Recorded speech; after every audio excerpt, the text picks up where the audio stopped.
Baby, you understand me now. If sometimes you see that I'm mad, don't you know no one alive can always be an angel? When everything goes wrong, you see 6 years old. About 7 or 8 years old. 8 years old. 17 years old. a soul whose intentions are good. Oh Lord, please don't let me be misunderstood. My name is Tyrone Smith, and I'm a rising second year at the University of Texas McCombs School of Business. And unfortunately, like many Black people in America, I've experienced racism more times than I could possibly count. I've been pulled over more times than I can count and not been given a reason, nor been given a ticket. Just guilty of driving while Black. But the story I want to tell you about today is perhaps the first instance of racism that I experienced in this country. In about the second grade, our house caught on fire. We were living on a military base. My dad was stationed overseas, so it was just myself, my mom, and my sisters. I remember her waking us up in the middle of the night, grabbing me and my sisters, running outside, and standing on the lawn in my underwear as our house burned to the ground. It was one of the scariest times in my life, but not as scary as what happened after that. The investigating police officers had decided or gotten it into their head that I had started this fire, went back inside with my family and went to sleep.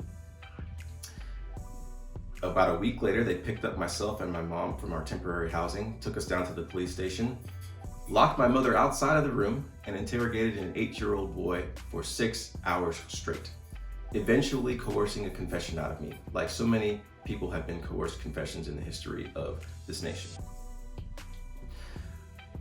About a week later, after that confession, after they got what they wanted, they picked me up again, locked my mother out of the room again, and interrogated me again alone, illegally. My mom was an immigrant. She had no idea that she was allowed to be in that room or that she had a right to be in that room, and it was illegal what they were doing. But they had decided that I was guilty from the moment they picked me up. They in fact said to me, "A white man is going to go to jail unless you tell the truth." And that's how they got the confession out of me. That was false. Eventually, their forensic evidence, I guess, proved to them that I had not started this fire, considering that the details of how I started the fire were completely contrary to what the truth actually was. And the charges were never filed, and life went on. But those cops had decided that I was guilty the moment they picked me up. We were the only Black family on the block. We were victimized. Hello, my name is Alysha McFall, and I'm a second-year MBA student at the Duke University School of Business. The first time I ever experienced racism, unfortunately, I remember like it was yesterday. I was about 7 or 8 years old, and I was going over to spend the day with my female white friend. And this was actually my first time ever getting to actually go to her house. We had been friends but about a year or two, and I've never been to her house. She had only been to my house once or twice. Never understood the reason until this day. So while I'm spending time at her house, she begged for her dad to let me spend the night. And initially her dad was very much against it, but she really just kind of pleaded her case with him, and he ended up giving in and allowing me to spend the night. I remember waking up in the middle of the night, unable to sleep, not 100% sure why I couldn't sleep, but just something was unsettling. And I could overhear a conversation in the living room between her dad, her mom, and her older sister, who was in high school at the time. And they were talking about, her older sister was actually sharing with her parents how there was a student in her class who was Black, and he was stupid, and the comments that he made in class, and then they were all laughing and talking about how all Black people are stupid. And I just remember really just taking that to heart, understandably, and bawling my eyes out and running into the living room where in the middle of them having this conversation about Black people, and asking them to call my dad to come pick me up so I could go home. And so this was in the middle of the night. It was about 2 or 3 in the morning.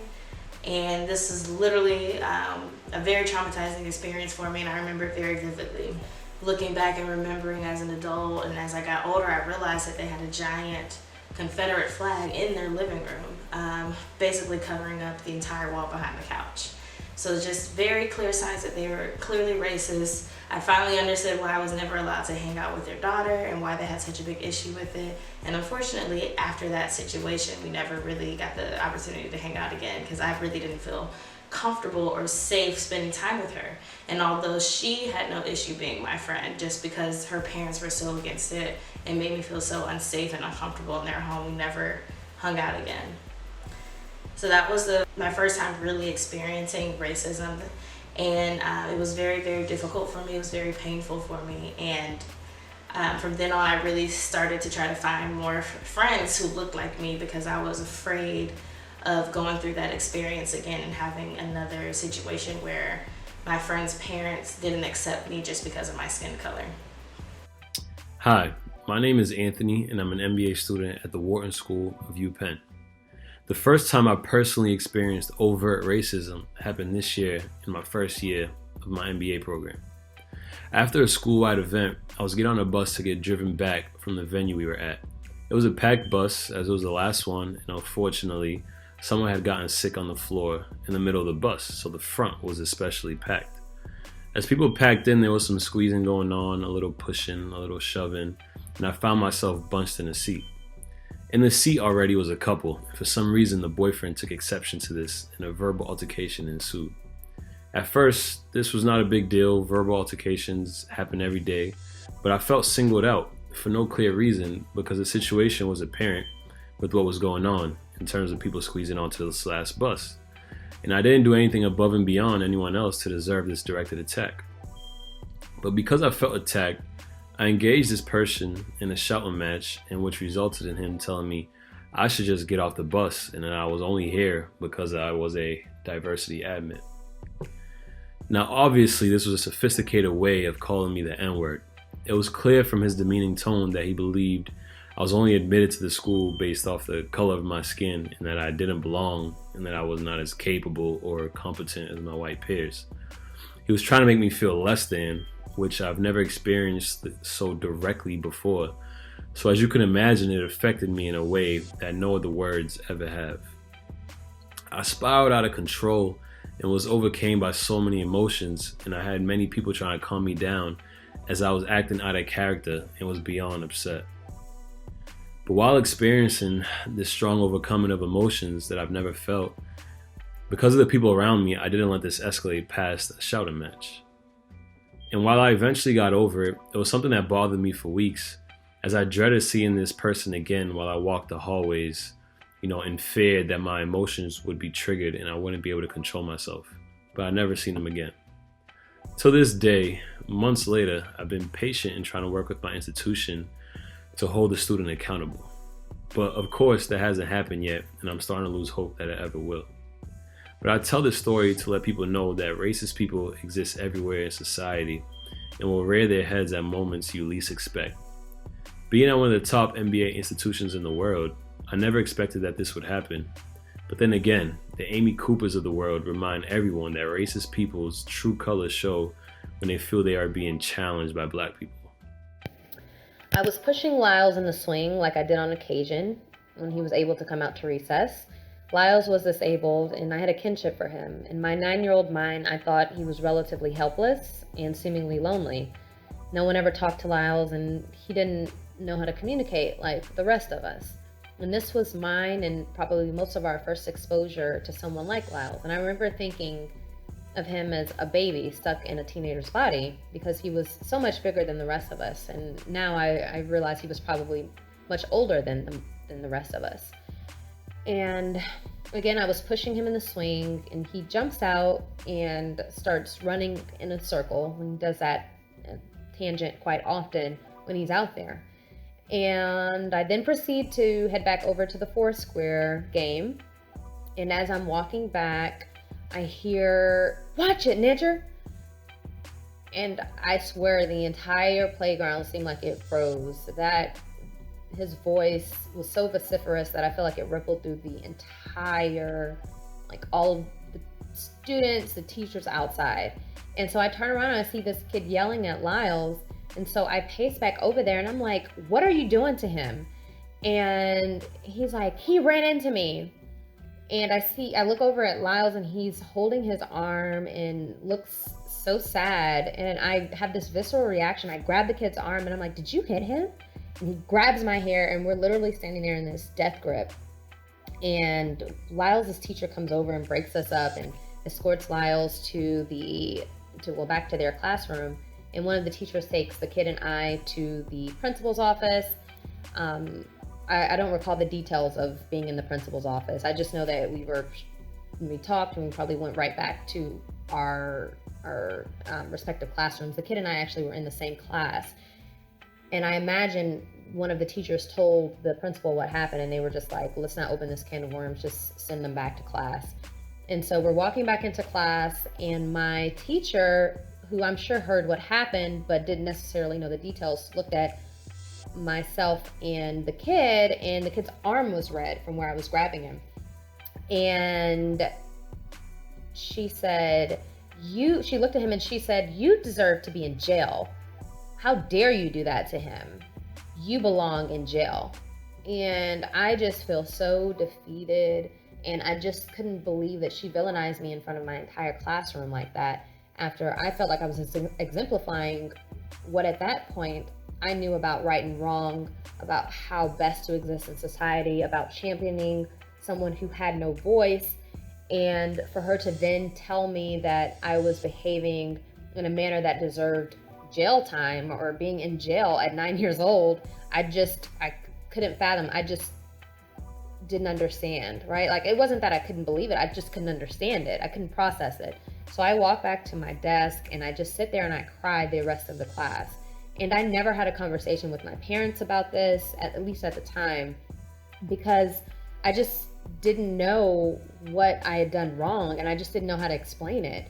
And not until I was much older did I have the ability to really vocalize and express what impact that had on me, and how important it is to have teachers understand that they also have implicit and unconscious bias about how they view students of color, and how they bring their own baggage to the classroom. And for her, I just wish, and I implore all teachers, and I implore all of you to really examine how you interact and engage with children, especially children that may or may not look like you. Hi, my name is Cheese Annan, and I'm a rising second year at Emory University's Bigoted Business School. Unfortunately, I deal with racism numerous times in my life. I can tell you about the times where I've been called an N-word, or the instances where I've walked into an elevator and an individual shifts their purse just because of my presence. But today, I'm going to tell you about the time when I had a gun pointed to my head by a police officer. I was 17 years old, and I was visiting my girlfriend's house. Her house was off the side of a major road in the city in an affluent side of town. Her family had been there since the 1940s, and her grandfather built the house with his bare hands. It was raining the day prior, so instead of risking getting my car stuck in their driveway, I parked my car across the street. When I left her house about 11 p.m. that night, I was walking back to my car, and when I got to my car, I saw flashing lights. When I turned around, I saw a police officer getting out his car, instructing me to put my hands in the air, and I complied. He proceeded to ask me questions like, "What are you doing here? Why are you out at this time of night?" I was answering his questions, and while I was answering his questions, I put my hands down, and he said, "Hey, put your effing hands up. I don't know you, and you don't know me." Now, as you can imagine, that was very traumatizing for me as a 17-year-old to deal with that. And that moment still sits with me to this day. It gave me a jaded perspective of the police. I wish I didn't have that jadedness. Now, I was fortunate to make it home that night, but other people who had the same skin tone as me, they haven't been able to make it home from similar situations. Hi, my name is Sarah Gatacho, and I'm a second-year dual Masters of Public Health and Masters of Business Administration at the University of Virginia. So my first time experiencing racism was actually, I believe, close to the age of 6 years old. So I grew up in Washington, D.C., and one day my father decided that my sister, who's actually my twin sister, and I needed new Sunday church dresses. So he took my sister and I to the mall to buy new clothes. So we actually went to Pentagon City Mall, and I remember that this was sort of a big deal, or more of a treat for us, because Pentagon City Mall was more of a bigger mall at this time, and it was farther away, and we had to ride the metro to get to it.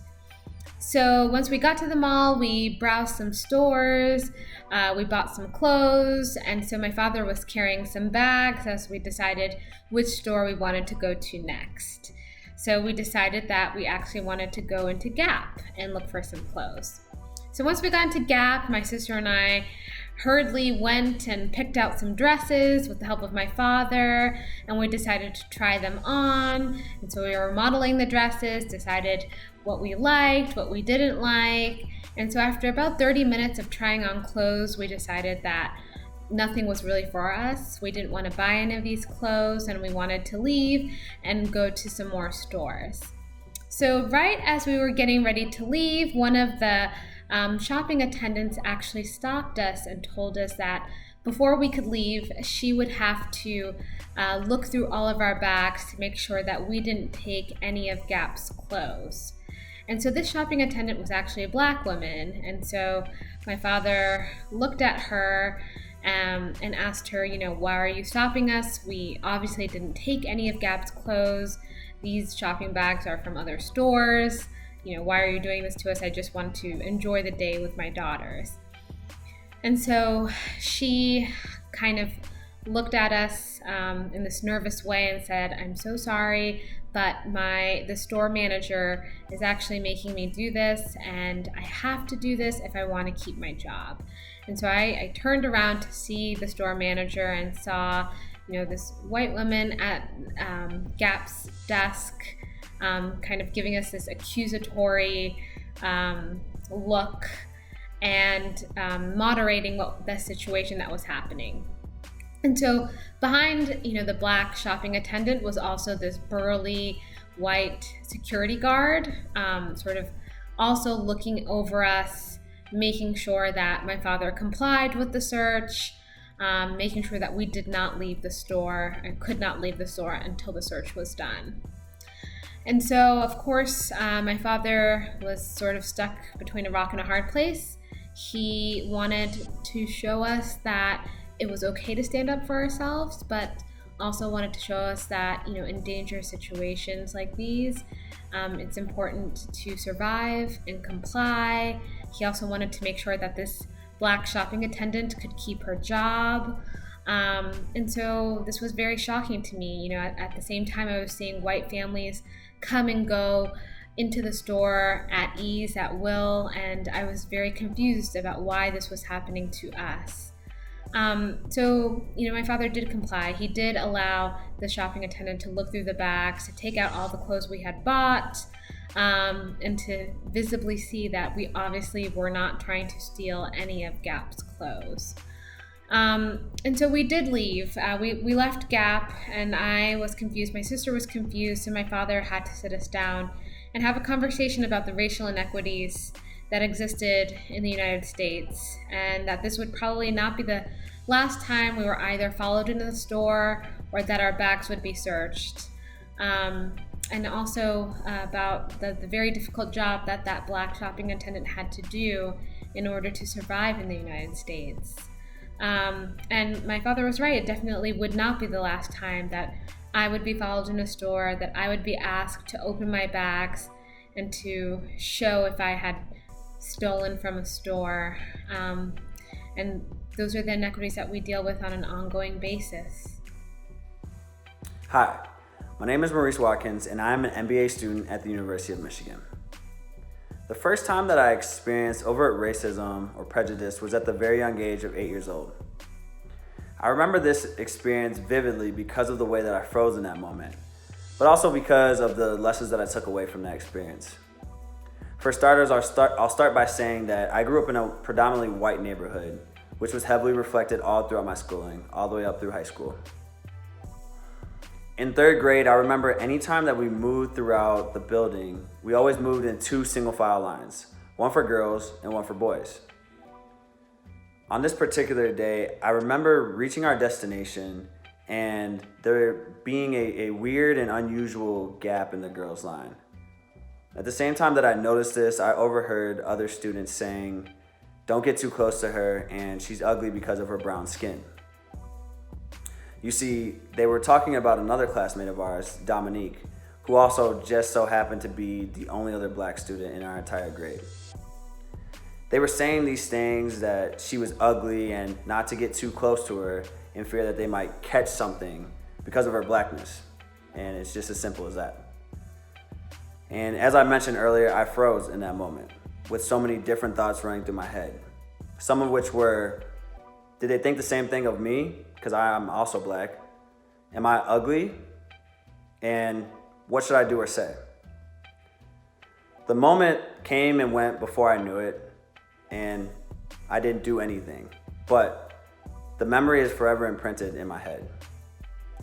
Sometimes I think back about, what I should have done or what I should have said, and I beat myself up about it.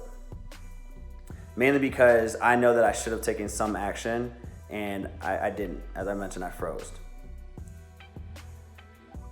The main takeaway that I got from that experience was that I never again will allow one of my brothers or sisters get torn down in that manner as I just stand by and watch. In closing, I'll leave you with this. The fact that is the reality of many black and brown-skinned boys and girls in America. Some of which experiencing very similar things at the same age, and some even earlier. Hey everyone, my name is Fred Clark, a recent MBA graduate from Chicago Booth. I just wanted to share with you all some of my experiences as they pertain to racial discrimination as well as the police. And for me, a lot of that started relatively early in life, around the time when I got my driver's license. And I recall when I got my license, I liked to speed, so it's normal, right? You speed, you get pulled over. But what wasn't normal and what isn't normal is being asked every time to get out of the car, and then being asked if I have any weapons, and then being asked to put my hands on the hood so that they can search me, and then being told that they're going to search my vehicle without my permission. How can that be normal for speeding? And I thought it was, I really did, and I would ask some of my friends and I would ask other people, and their experiences just weren't like mine. And I realized that a lot of it was due to my blackness. And then as I got a little older and went to undergrad at Morehouse College, my best friend and I would regularly make the drive from Houston to Atlanta. And we got pulled over a number of times, but I recall one time in particular, we were driving through Vidor, Texas. We got pulled over by the state troopers and they walked up to our car, hands on their weapons, and asked us to get out the car. Our first reaction was, why are we being pulled over? We know that we weren't speeding. And they continuously yelled at us to get out the car. So we got out the car slowly. They took us to 2 different sides of the car. And they started asking us questions about drugs and searched the car without our permission and held us there on the side of the highway at night for about 20 minutes. It was extremely frustrating. But finally, this time, they let us go. Then as we actually got to Morehouse and we were freshmen at Morehouse, everybody was excited for the nightlife experience in Atlanta. I remember one night we went out to the club and we got out and the let out was just people everywhere. And officers were in the street yelling at people to get on the sidewalk. So I remember an officer came out of nowhere and pushed me. And I kind of stumbled back onto the sidewalk. And then they did it to another one of my classmates and he held his ground. And they decided to make an example of him. And they pulled him out into the street and they beat him up. They tased him. And it was about 8-on-1 for about 20 to 30 seconds. And that day, as with many other days that I've seen, I realized that because of someone's blackness and because someone may be threatened, that they then have an issue. And as you can see, we continue to see this on many different occasions going forward. My very first experience with racism actually happened before I can remember. I was about 2 years old and my mom and dad were living and working in a small college town. and my mom had taken me to a college football game. While at the game, a woman called me a little N-word. And I don't know what possessed an adult woman to call a toddler a racial slur, but my mom confronted her and handled the situation. But she took it a step further and penned an open statement to the university's community in the newspaper, just discussing her experiences with racism and prejudice, but also the fact that she couldn't even protect her 2-year-old child from experiencing racism in the community. Hi, my name is Nolan Melson, and I am a rising second year at Texas McCombs School of Business. My earliest memory of experiencing racism was when I was about 5, and I was with my mother and my older brother, and we were going on a tour of the famous General PGT Beauregard House in the French Quarter in New Orleans. And something that's always been a real area of contention for our family is that we're actually descendants of General Beauregard. He is my triple great grandfather. And so I remember being in this house, going on this tour, and my mom is having a conversation with the white tour guide.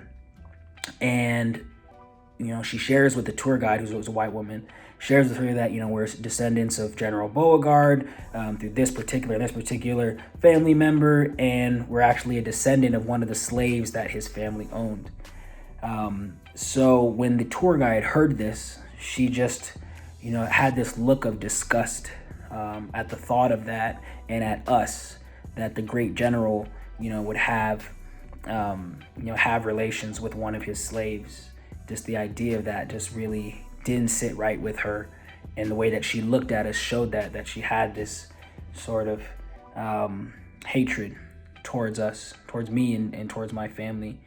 And afterwards, when we left that tour, I remember having that conversation with my mom, and learning more about what it meant to be Black, and what it meant to be a descendant of slaves, and be descendant of a particular slave master who he himself acquired a lot of fame for being one of the great Civil War generals.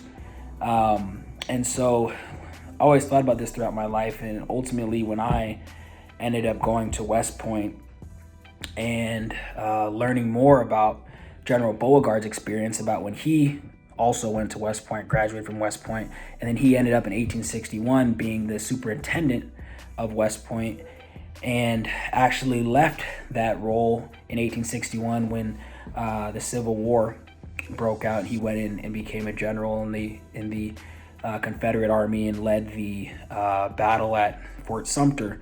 I always just really tussled with that idea, always struggled with that idea. And every day when I would walk to the engineering building at West Point to class, I'd have to walk past his monument that they have here for him. So I always thought to myself, would he be proud that one of his triple great grandchildren also was at West Point?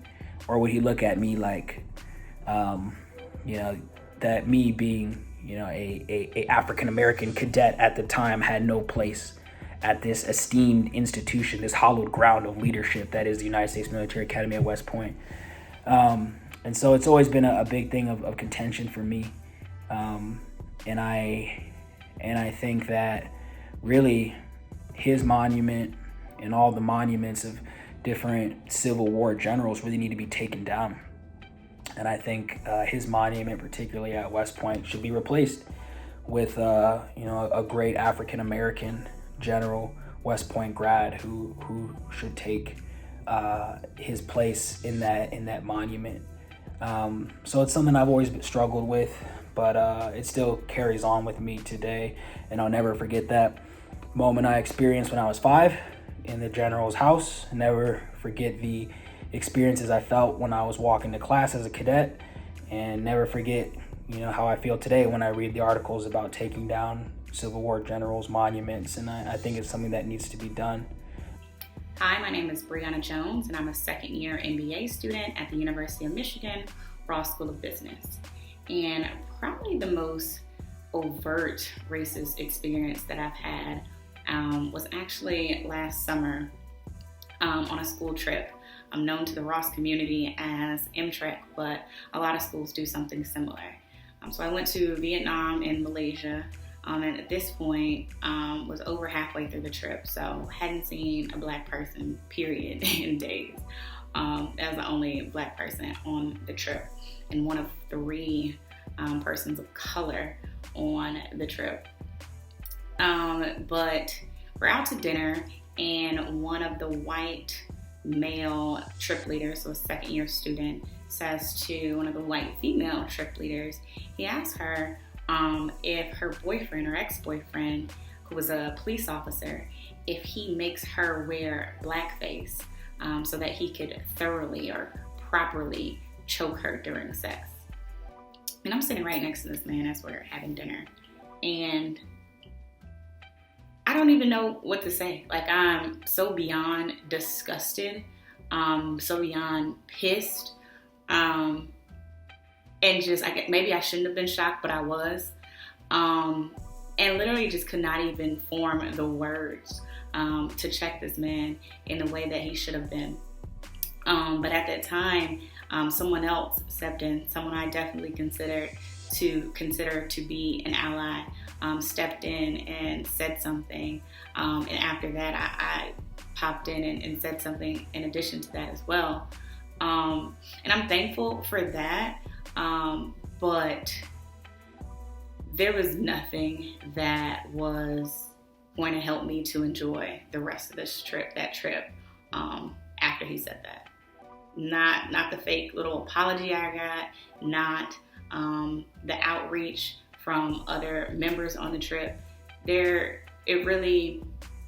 How can you go and have fun in a group environment when you are traveling with someone who is very clearly racist, someone who at the very least is very, very comfortable saying extremely racist and just disgusting remarks. I honestly felt robbed of my experience, an experience that I definitely was looking forward to, something that seemed to be the highlight of so many people, so many students at Ross, the highlight of their entire business school journey. And that was taken from me. So yeah, that was my experience. My name is Rotimi. I go to the University of Virginia Darden School of Business. I lost my innocence to racism when I was 10 years old. I was at my 7-year-old little brother's championship basketball game, and his team was made up of predominantly Black kids facing off a predominantly white team. Everyone was having fun, everyone was enjoying it. At the end of the game, something strange happened that I had never seen before. The team that had lost, the opposing team, refused to shake my little brother's team's hands, with the coach yelling that there was someone on his team that wasn't from the neighborhood. That coach then uttered the words F you, N-word, and inevitably a brawl broke out. Chairs were being thrown, and this is in a gym with kids in it, parents, families, everything that's going on. In a rush to go get my little brother, I ran right into an older white lady who was panicking. She was on the phone and she was yelling, "Black people are attacking us." I was able to get my brother and we were able to get to our parents and get out of that situation. The following day, my father had to sit my siblings and I down and explain to us what had really just happened. That our coaches, the Black ones, were the only ones who got arrested during the brawl the night before. And he really explained to us that Blacks and Africans really need to focus on their education so that we can reach heights that we never have in this country, and that's the only way for us to move forward. Well, my message moving forward, though, is that there is a change in the air, and it's more than just education. We have to continue educating ourselves, and we have to get our people that look like us into positions of power and hold each other accountable, because there is something that's going on in this country right now, and we need to capitalize on it. Black lives matter, and they always have, and they always need to continue to. So I ask you, Has your whiteness Has your whiteness ever been used against you? As a weapon?